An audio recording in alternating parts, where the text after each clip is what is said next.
I feel like everything in the way that I manage resources is really about just understanding who people are as individuals and how I can support their growth and facilitate it in the best way possible, regardless of their employment status.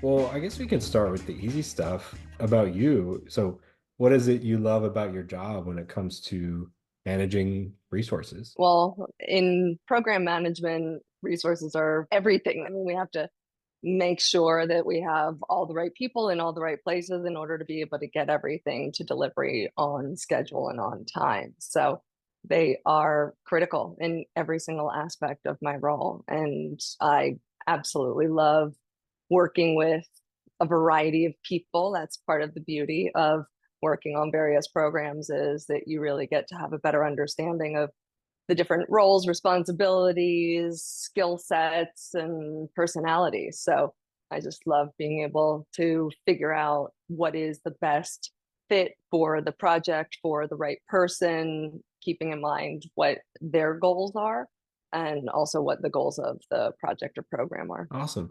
And specifically as it pertains to external resources, vendors, freelancers, studios, etc., internationally, you mentioned getting to work with a variety of people, which I agree is such a great part of it. What are your thoughts on the pros and cons of hiring and managing global resources?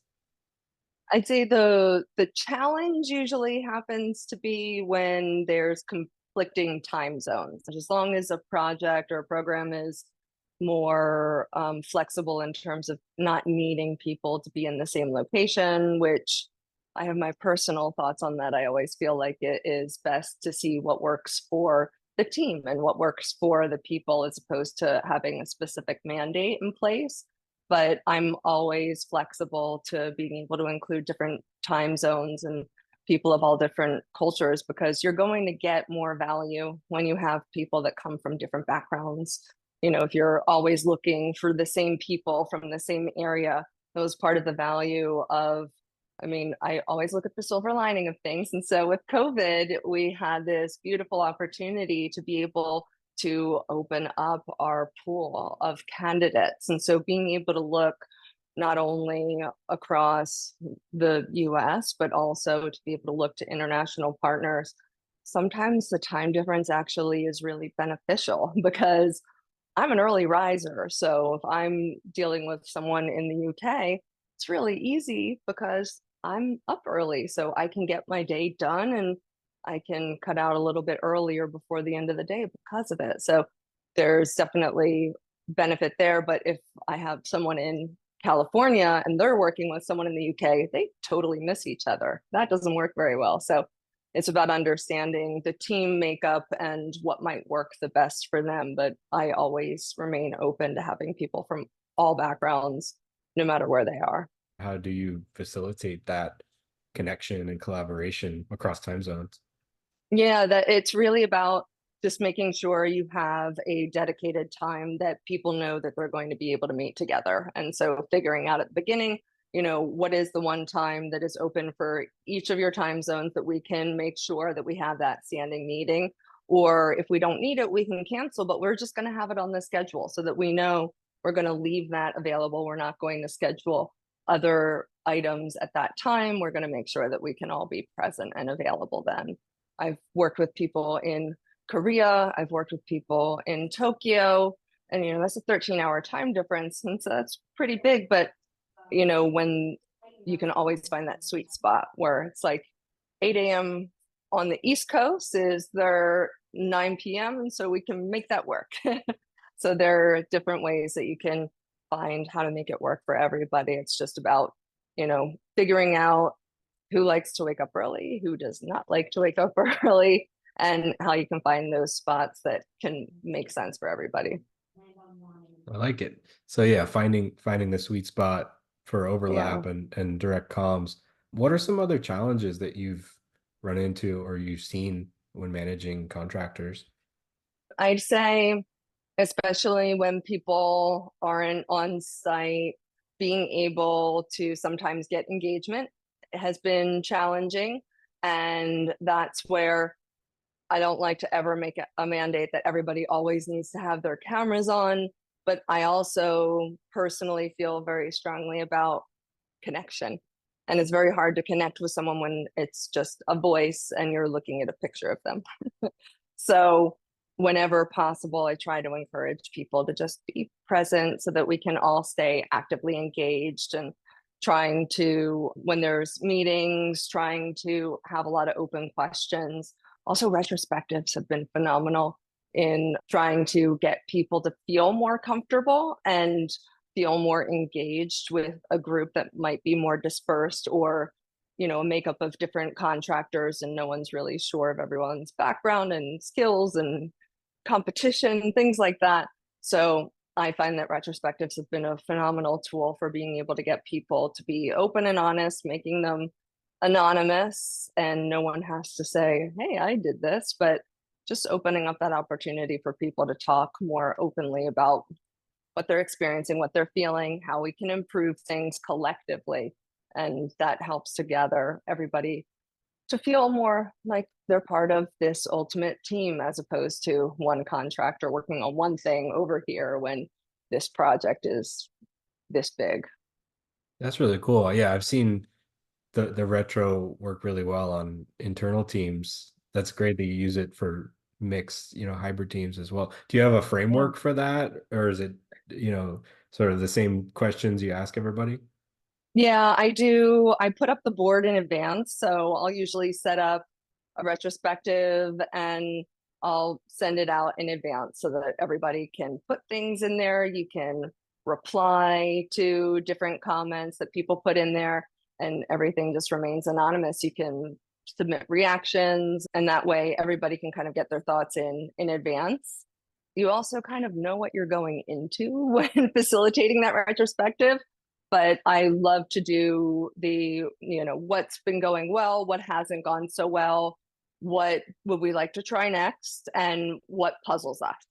So, or what questions do we have, just to get an understanding of, let's celebrate our wins and talk about the things that are great, because I don't want to minimize that. People tend to focus on the negative, but when you have that in there and it's empty, people are like, oh, well, we have done some good things. So I think it's a great thing to add in there. And then there's always room for improvement. So what are the things that we can improve upon? And I feel like as a facilitator for those conversations, it's really important to focus on the fact that this is really wanting to try and get better. It's not about complaining about things that have gone bad. We see that this is something that people haven't responded well to. So how do we think collectively we can work together to find a solution so we can make this better moving forward? So, and then there's a lot of dialogue that usually comes up with what do we want to try next? Because then people have some ideas that you can talk through as a group. And then what puzzles us, just what questions are coming from the team that people are looking to find answers to. So usually get a lot of engagement from those questions. It's really cool. Do you ever run into cultural communication differences when you have people from all these different places, for example, in those retrospectives?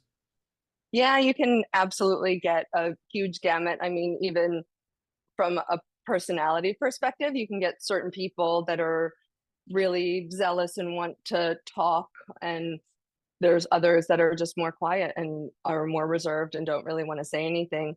Usually, when you get a topic that strikes a nerve for people, they're more willing to speak up. Or I also like to allow people the flexibility during the meeting to comment anonymously. So if there's a question that I might have on an item that's on the retro board, if someone doesn't feel like speaking up because they're more shy, or there could be an issue with language, they don't know how to communicate, or they feel less comfortable to communicate on their feet, you can just write an anonymous comment, and that way people can be able to see it live and it's part of the conversation.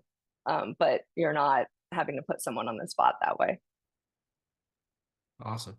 Just switching gears a little bit, because you mentioned earlier around one of the core tenets of program management is obviously matching the right skills and resources to the right project.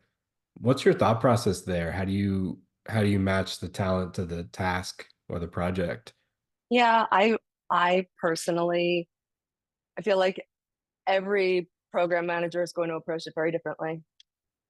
For me, everybody on the team is really important to me. And so when someone new comes on, I'm not just looking to know how many years of experience do you have with this one thing. That tells me what you look like on paper. That doesn't tell me practically what you're interested in, what your experience is. You might have a background that could be in one field, but you really acquired all these various skill sets that are appropriate to go in another direction. So I want to find out from people, what are their specific goals? What are the things that they feel comfortable with, they feel confident in, so that I can appropriately map to the right part of the project. So I really take a more holistic approach of understanding people as people, not people as the typical resource. So that way I get a good feel of what they're looking for and I can match them appropriately. And,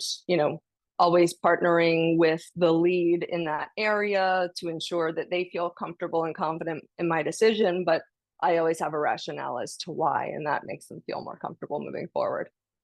I like that.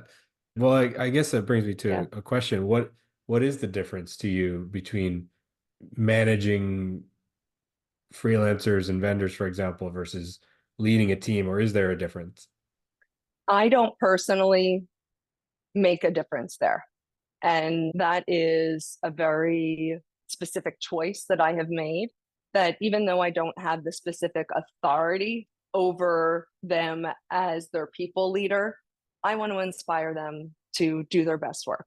I want to inspire them to be able to meet these achievable deadlines and to be able to continue to excel in their role.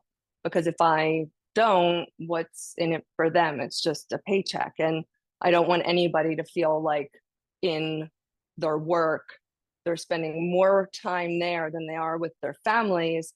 I want people to feel that they are invested in as an individual as well, and that they have an investment in wanting to see the ultimate success of the project and see it launch and see it go through. And so I take more of a path of trying to really lead people and think about, like I said, it's about getting to know them. And that's why I feel retrospectives are really important, because I want them to know I'm listening to you and we're all here in the same thing together. We all want to achieve this goal together.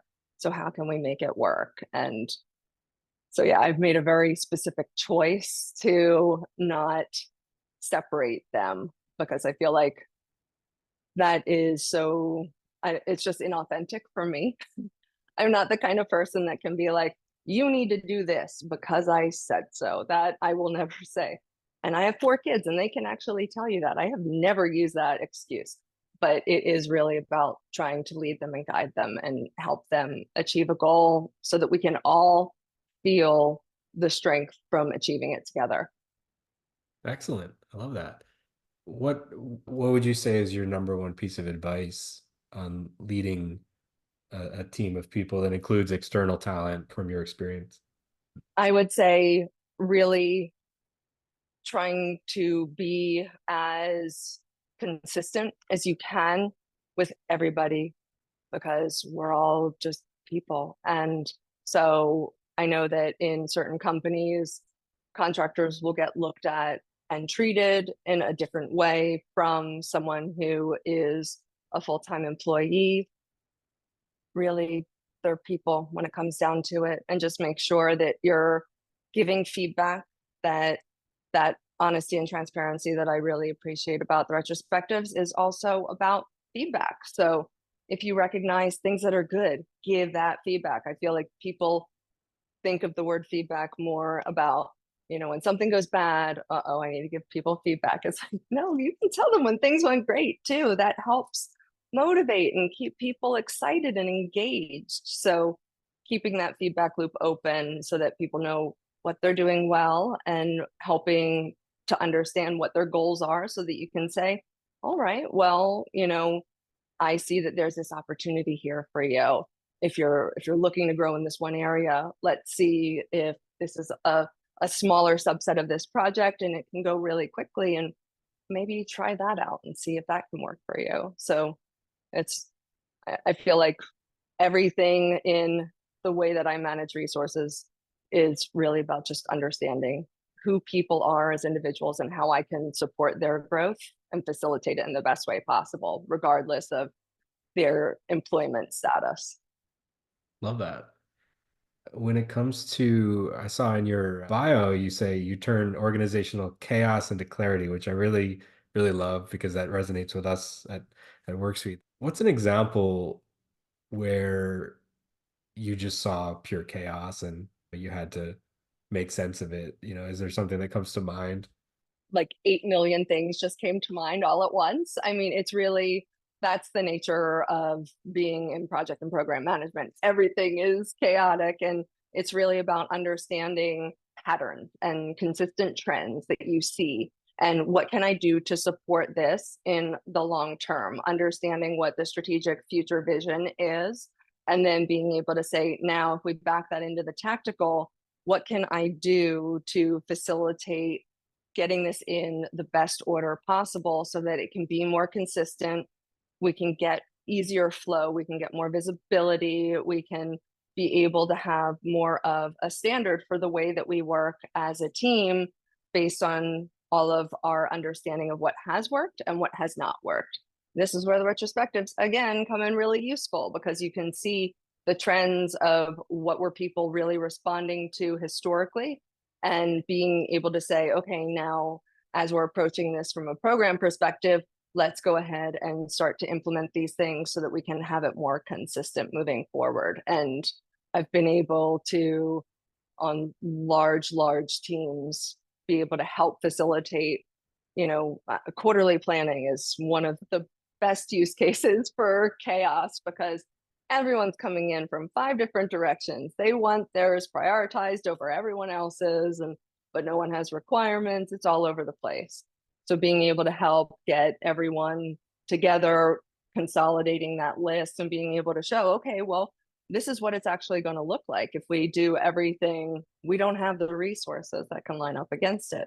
So let's go ahead and move things around, see who can work on what, and then give a roadmap so that way people have a better understanding, and just having a visibility for what the roadmap looks like on an ongoing basis, and when things need to adjust, communicating it right away. So it's all just about thinking holistically about how you can have something that can have a continuous way of being able to show progress and what's taking place and where, and making sure communication is very clear and open.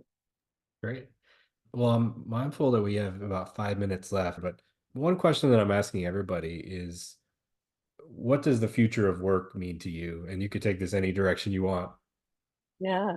No, I love that. From everything that I have invested from a continuing education perspective, I think for the technology space, scaled agile is absolutely going to be what is going to differentiate companies that are going to be able to deliver fast and deliver quality at that speed.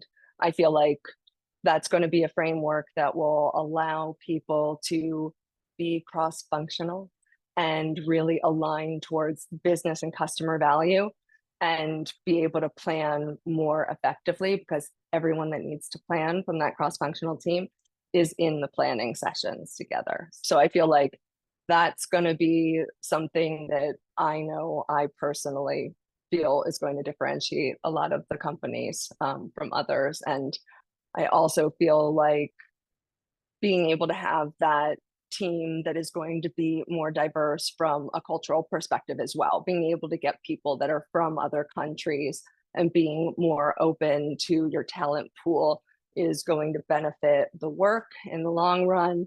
It's going to allow us to remain hybrid because we're not all going to be in the same space, but it will also get amazing talent and subject matter expertise that's going to have very unique points of view. So I feel like those are the two things that I feel very strongly about. Excellent. Well, you just nailed my next question, which was going to be, what's your top tips to close on for scaling companies? So you read my Yeah, mind. scaled agile. Oh my goodness. No, I feel like it's a framework that can be from just an organization, but it can go to an enterprise level, and it can really just get everyone aligned. And it also removes the ownership and the ego. And that tends to be a sticking point for a lot of companies, which is going to be why a lot of companies will not go towards that model. But ultimately, their product is going to suffer in the end because of it, because it's really not about the individuals that make the work. It's about the cumulative team that is making that product. So rather than being able to say, I am this level and I help facilitate this, it's like your entire team did it.